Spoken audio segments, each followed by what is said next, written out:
27শে April বুধবার Narayanganj press club প্রাঙ্গণে তারেক জিয়া পরিষদ নারায়ণগঞ্জ জেলা কমিটির উদ্যোগে 31 দফা বাস্তবায়নের লক্ষ্যে দ্রুত নির্বাচনের দাবিতে মানববন্ধন অনুষ্ঠিত হয়েছে। এ সময় মানববন্ধনে জাতীয়তাবাদী তারেক জিয়া পরিষদ নারায়ণগঞ্জ জেলার আহ্বায়ক শিশির খানের সভাপতিত্বে প্রধান অতিথি হিসেবে উপস্থিত থেকে বক্তব্য রাখেন কেন্দ্রীয় কমিটির আহ্বায়ক আমিনুল ইসলাম সোহাগ ও বিশেষ অতিথি যুগ্ম আহ্বায়ক নাজিমউদ্দিন ভূঁইয়া। মানববন্ধনে অন্যান্যদের মধ্যে উপস্থিত ছিলেন জেলার যুগ্ম আহ্বায়ক তাইজুল ইসলাম, মহানগরের সিনিয়র সহসভাপতি রাশেদ আহমেদ টিটু, যুগ্ম আহ্বায়ক আনোয়ার হোসেন, বন্দর থানার সাবেক স্বেচ্ছাসেবক দলের যুগ্ম আহ্বায়ক সহ বিএনপি ও অঙ্গ সংগঠনের নেতৃবৃন্দরা উপস্থিত ছিলেন। বাংলাদেশের মানুষের ভোটার অধিকার ফেরত দিয়েছি।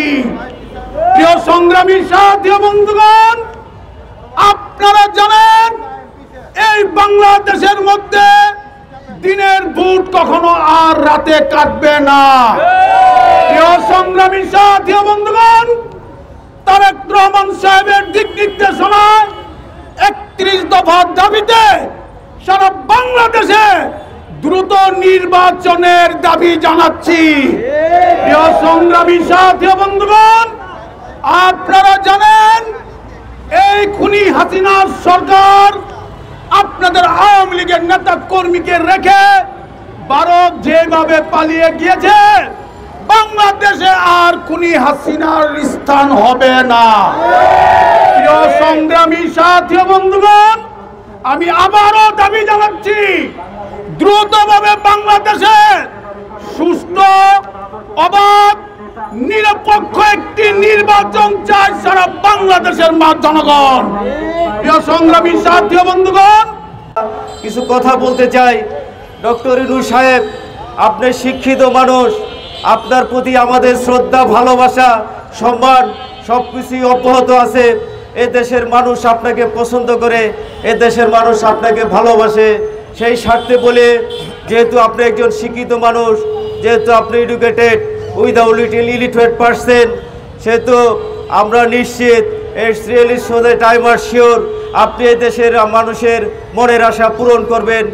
এই দেশের মানুষের মনের আশা হলো এই দেশে সুষ্ঠু একটা নির্বাচন হবে গণতান্ত্রিক প্রক্রিয়ায়। এই নির্বাচনে মানুষ আশা করতেছে আপনি এই নির্বাচনের দিনক্ষণ ঘোষণা করুন, এই দিনক্ষণ ঘোষণা করুন, এই নির্বাচন আপনি দেন। আপনি সংস্কারের ব্যাপারে যে কথাগুলো বলতেছেন, সংস্কার একটা চলমান প্রক্রিয়া, সংস্কার হলো একটা ধারাবাহিক প্রক্রিয়া, সংস্কার চলতেই থাকবে। পাশাপাশি আপনি দ্রুত নির্বাচনের ব্যবস্থা করুন সাংগঠনিক প্রক্রিয়া, গণতান্ত্রিক ব্যবস্থায়। সংগ্রামী সাধু বন্ধুগণ, আজকে আমাদের এই বিএনপি, আমাদের নেতা জনাব তারেক রহমান এই দীর্ঘ 17 বছর আমাদের যে আন্দোলনের রূপরেখা তিনি দিয়েছেন, এর মধ্যে এই নির্বাচনের ব্যাপারে আমাদের আন্দোলন ছিল। আমরা 17 বছর এই ফ্যাসিস্টের কাছে শুধু আমরা নির্বাচনের দাবি করে আসছি, কিন্তু উনি আমাদের কথা শুনে নাই, উনি আমাদের কথা শুনে নাই। যার কারণে আজকে ওনার পরিণতি তো আপনারা দেখছেন, আজকে উনি দেশ ছাড়া। ছাত্র জুলাই আন্দোলনে, ছাত্র জনতার গণ আন্দোলনের মুখে এই ফ্যাসিস্ট সরকার টিকতে পারে নাই। সুতরাং আপনি ডক্টর ইউনূস সাহেবকে আরেকটা কথা বলতে চাই। আমরা তো দেখেছি 5 তারিখের আগে শেখ হাসিনা যদি আরেকটু সুযোগ পাইতো, তাহলে আপনার গলায় রশি ঝুলায় দিত। ডক্টর ইউনূস সাহেব, আপনি শিক্ষিত মানুষ, আপনি, আপনার প্রতি এদেশের মানুষ খুবই আশাবাদী। যত দ্রুত সম্ভব আপনি দ্রুত নির্বাচনের দিনক্ষণ ঘোষণা করুন। সংগ্রামের সাথী বন্ধুগণ, এই বলে আজকে আমাদের রিপোর্ট করেছেন মেহেদী হাসান প্রান্ত, NN টিভি, নারায়ণগঞ্জ।